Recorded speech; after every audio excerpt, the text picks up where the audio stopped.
All right, my friends. So as we approach the end of this module, let's do a quick review. We talked about 4 different elements that make up your attractive character.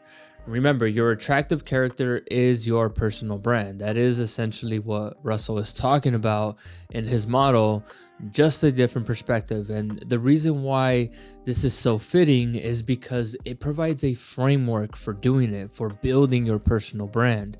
We talked about your backstory and mastering the art of telling your story, building connections with people through your story.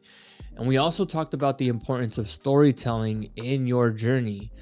We talked about parables, a content strategy to develop and produce content that helps you sell your brand or your services and products. We talked about the correlation between parables and authenticity. We talked about sharing your character flaws. We talked about the correlation between your character flaws and vulnerability. How sharing your character flaws allows you to be relatable and ultimately builds loyalty with your audience.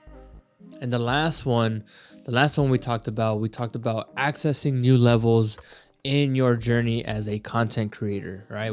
Specifically, polarity and the power of using polarity in your content, and how the ego plays a role in stepping into this area of introducing polarity into your content. All of these elements, all 4 of them, are extremely important in building your personal brand. And now let's talk about the next step in your content strategy, because now we can pick an identity type. And there are 4 different identity types that Russell lays out for us. We have the leader, the adventurer / crusader, the reporter / evangelist, and the reluctant hero. And the easiest way to explain how to use these identity types is to think of this as an approach to your content, to how you share your message. Think of it as how you show up in your content and how you sell yourself to the world. Russell provides you examples of each identity type, and I want you to find the one that resonates the most with you.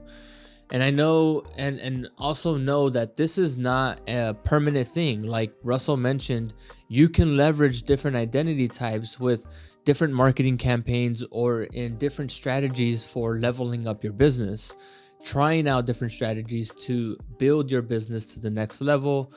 And I know personally, I definitely jump between different identity types because I can resonate with all of them.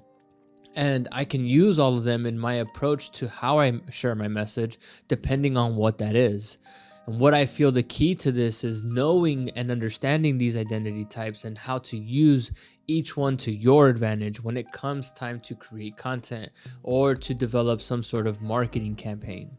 Learning how to use each one of these identity types plays a huge role as you reach different levels in your business. You are essentially going to give your attractive character, your digital avatar, an identity type, which gives you a sense of direction when you're creating content. And let me tell you, it is extremely helpful. Sometimes you don't know from what angle to approach your message from, and coming back to your core identity type is extremely helpful.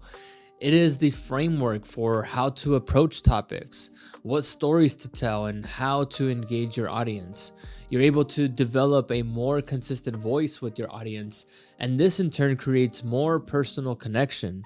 It helps you shape the stories that you tell, and when it comes time to sell, it helps position yourself from a more humanized place so that it doesn't feel like you're selling. So pick one of them. And down below, I'm going to provide you some examples for each identity type. Find the one that resonates with you the most and start there.